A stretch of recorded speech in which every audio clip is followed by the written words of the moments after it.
Ini adalah 100 trilion dolar. Satu keping kertas dicetak oleh sebuah kerajaan yang benar-benar wujud, yang muat dalam dompet awak. Dan pada hari wang ini dicetak, nilainya adalah lebih kurang satu tiket bas atau beberapa biji telur. Dalam beberapa minggu selepas itu, nilainya tak sampai pun satu tiket bas.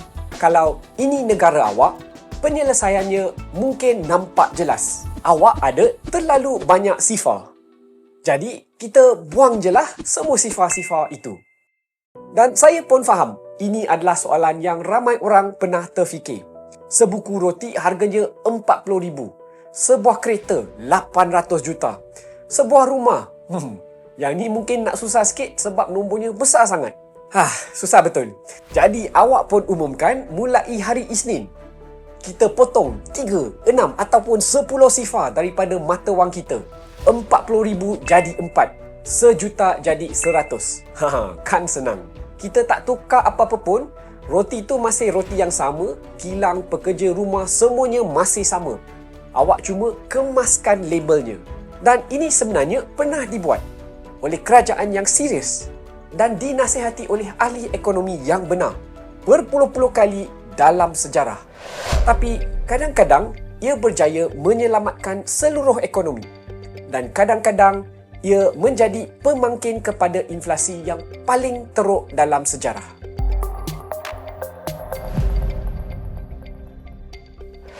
Redenomination.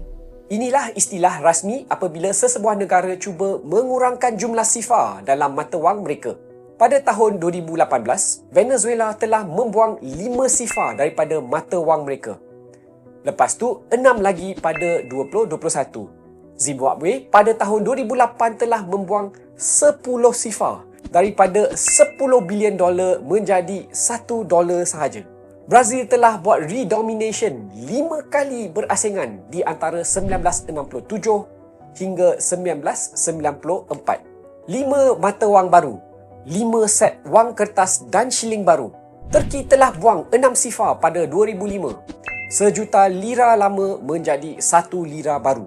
Daripada senarai itu, hanya redomination Brazil pada tahun 1994 dan redomination Turki pada tahun 2005 dianggap berjaya. Yang lainnya gagal. Apabila Turki menggugurkan 6 sifar, ekonomi mereka tetap bertahan. Lira baru adalah stabil dan pelabur antarabangsa tidak gelisah. Kebanyakan rakyat Turki hampir tak terasa pun peralihan itu. Mungkin yang paling dramatik dan terkenal adalah redenomination Zimbabwe yang tidak mendapat kejayaan yang sama. Zimbabwe telah membuang 10 sifar pada Ogos 2008. Tapi menjelang November tahun yang sama, tak sampai pun 3 bulan kemudian, inflasi mereka telah mencecah 79.6 bilion peratus. Bukan 79%, bukan 790%. 79 bilion peratus. Dan pada tahun 2009, lebih kurang setahun selepas redenomination, Zimbabwe telah meninggalkan terus mata wang mereka dan menggunakan US dollar dan South African rand sebagai ganti. Jadi soalannya, kenapa? Apakah yang menentukan sama ada ia berjaya atau memusnahkan segala-galanya? Jawapannya bergantung kepada satu parameter, bekalan wang. Berapa banyak duit yang wujud dalam sesebuah negara. Tapi di sinilah ia menjadi menarik sebab ada 2 cara untuk ubah bekalan wang itu. Dan dari luar, kedua-dua cara ini mungkin nampak serupa. Satu cara tak ada apa-apa makna dan satu lagi boleh memusnahkan sebuah negara. Cara pertama, awak tukar label pada bekalan wang. Itulah redenomination. Contohnya, awak buang sifar. Sejuta jadi 1. Jadi ia nampak seperti bekalan wang awak telah berkurangan. Tapi awak fikir betul-betul. Roti tu tak berubah. Kilang tu tak berubah. Gaji awak kalau ikut nisbah pun sama saja. Awak cuma alihkan titik perpuluhan. Macam tukar ukuran daripada sentimeter kepada meter. Nombornya jadi kecil, tapi benda yang diukur itu masih sama saiz. Tukar label tak akan buat apa-apa pun. Ia cuma nampak kemas.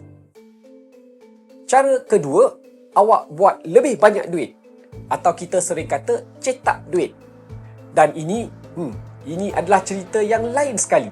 Bayangkan sebuah pulau kecil yang ada 10 orang dan 10 buku roti. Setiap orang ada RM1. Untuk contoh ini, kita anggap saja sebuku roti harganya RM1. Maka setiap orang boleh beli sebuku roti. Masuk akal kan? Sekarang, katakan saja ketua pulau tersebut mencetak duit. Tiba-tiba setiap orang ada RM2. Tapi roti masih 10 buku sahaja. 10 orang yang sama-sama ada RM2 akan mula berebut untuk membeli roti yang terhad itu. Awak mungkin ada lebih duit, tapi awak perlu menggunakan duit itu untuk melawan semua orang lain yang juga akan menggunakan duit lebihan mereka untuk membeli roti. Lama-lama harga roti akan naik jadi RM2 supaya roti cukup untuk semua orang. Itulah inflasi. Bila jumlah duit bertambah lebih laju daripada jumlah barang, harga barangan akan naik untuk mengimbangi perubahan ini. Dan sekarang, cerita Zimbabwe tiba-tiba masuk akal. Zimbabwe telah menggunakan dua-dua cara ini serentak. Mereka padam sifar, iaitu menukar label duit mereka. Dan mereka membuka mesin cetak untuk memuntahkan duit baru. Malah lebih laju daripada sebelum ini. Jadi, sungguh pun sifar itu dibuang, mesin cetak tambah balik sifar itu dan ia bertambah lagi laju. Macam mana pula dengan Turki? Untuk Turki, situasinya berbeza. Untuk Turki, apabila mereka buat redenomination, keadaan ekonomi mereka adalah stabil. Langkah yang sama tapi Turki buat selepas api dah padam. Zimbabwe buat sambil api tu masih membakar. Inilah yang membezakan kenapa sesetengah negara berjaya dengan pelaksanaan redenomination dan sesetengah lagi lumpuh. Okey, jadi kalau mesin cetak adalah punca segala masalah ini, kenapa kerajaan tak berhenti cetak saja? Soalan yang bagus. Cuba bayangkan awak yang jadi kerajaan. Awak ada bil nak dibayar, gaji cikgu, gaji tentera, jalan raya, hospital dan sebagainya. Sebagai kerajaan, duit awak hanya akan datang dari dua tempat saja. Cukai yang awak kutip ataupun pinjaman yang awak buat. Tapi, kadang-kadang akibat perang atau lepas krisis, kedua-dua sumber kewangan awak mungkin tertutup. Rakyat yang susah tak mampu bayar cukai dan tiada siapa nak bagi awak pinjam duit sebab mereka tahu awak tak mampu nak bayar balik. Jadi, awak mungkin tinggal satu pilihan saja. Cetak duit. Ahli ekonomi ada nama untuk fenomena ini, fiscal dominance, yang bermaksud keperluan kerajaan untuk berbelanja menjadi lebih penting daripada segala pertimbangan lain. Dan inilah masalahnya. Redenomination pada asasnya tak sentuh pun punca ini langsung. Selagi mesin cetak terus berpusing, dalam masa beberapa bulan, kadang-kadang beberapa minggu sahaja, semua sifar yang dibuang mungkin akan balik semula. Tapi demi perbincangan, kalau kerajaan betul-betul berjaya menutup mesin cetaknya, masalahnya selesai kan? Jawapannya pun tak semudah itu. Kerana mengikut ahli ekonomi, persepsi terhadap inflasi dengan sendirinya cukup untuk menghasilkan inflasi. Bayangkan harga dah naik bertahun-tahun setiap tahun. Lama-lama orang akan mula menjangka kewujudan inflasi. Awak akan minta gaji lebih sebab awak tahu harga akan naik. Majikan pula akan naikkan harga sebab kos gaji naik. Dan begitulah ia berpusing. Walaupun tiada satu sen baru dicetak. Inilah sebabnya Brazil gagal redenomination mereka. Bukan sekali, tapi 5 kali. Setiap kali Brazil buang sifar, inflasi datang balik. Bukan sebab mesin cetak, tapi sebab seluruh negara itu dah diprogram untuk menjangkakan inflasi. Sampailah percubaan ke-6. Kali ini, Brazil telah mencipta sesuatu yang pelik. Satu mata wang yang tak wujud. Namanya URV ataupun Unit of Real Value. Tiada wang kertas, tiada shilling. Ia cuma satu unit untuk melabel harga dan nilainya stabil. Buat pertama kali dalam bertahun-tahun, orang Brazil nampak harga yang tak bergerak. Roti hari ini berharga 1 URV. Bulan depan, masih 1 URV. Perlahan-lahan otak mereka berhenti menjangka inflasi. Dan bila ekspektasi itu dah berubah, barulah pada tahun 1994, Brazil melancarkan duit betul, real.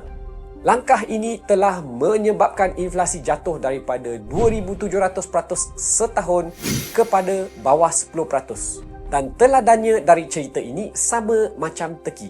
Selesaikan masalah ekonomi dahulu. Buang SIFA itu adalah langkah terakhir, bukan yang pertama. Sekarang, mungkin awak tengah fikir, okey, semua ini masalah negara yang ekonomi mereka dah teruk. Macam mana dengan negara yang ekonominya sihat? Katakan inflasi mereka rendah, cuma ada banyak SIFA dari zaman dahulu. Kali ini, mesti boleh buang SIFA dengan selamat kan?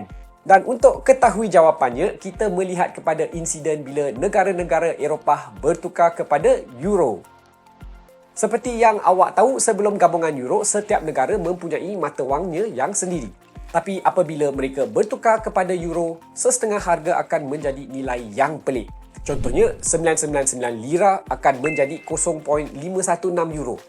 Masalahnya, nombor pelik ini tidak boleh dipaparkan. Oleh itu, para peniaga membulatkan angka tersebut. Dan tiada siapa mahu bulatkan ke bawah, jadi harga 0.516 euro akan dibulatkan kepada 0.55 euro. 1 sen di sini, 2 sen di sana, nampak macam kecil. Tapi apabila didarabkan dengan berjuta-juta transaksi, awak dapat kenaikan harga yang datang daripada pembulatan semata-mata. Kalau awak baca berita masa itu, orang Itali bersumpah harga barangan mereka berganda selepas kemasukan euro. Sungguh pun angka rasmi tak tunjuk macam itu. Tapi perasaan tu hampir semua orang merasakannya. Dan macam kes Brazil, apa yang orang rasa kadang-kadang akan menjadi kepercayaan. Dan akhirnya akan menjadi betul.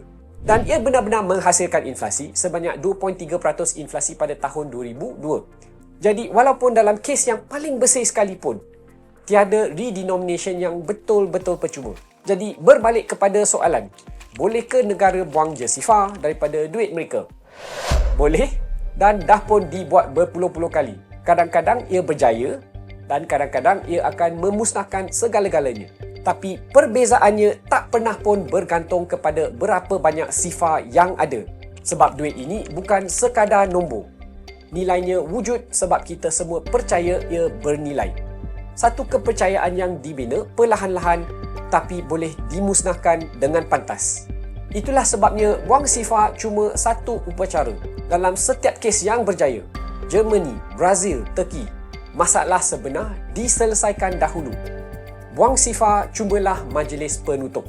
Dan sekiranya masalah tu tak selesai, SIFA tu akan sentiasa datang balik.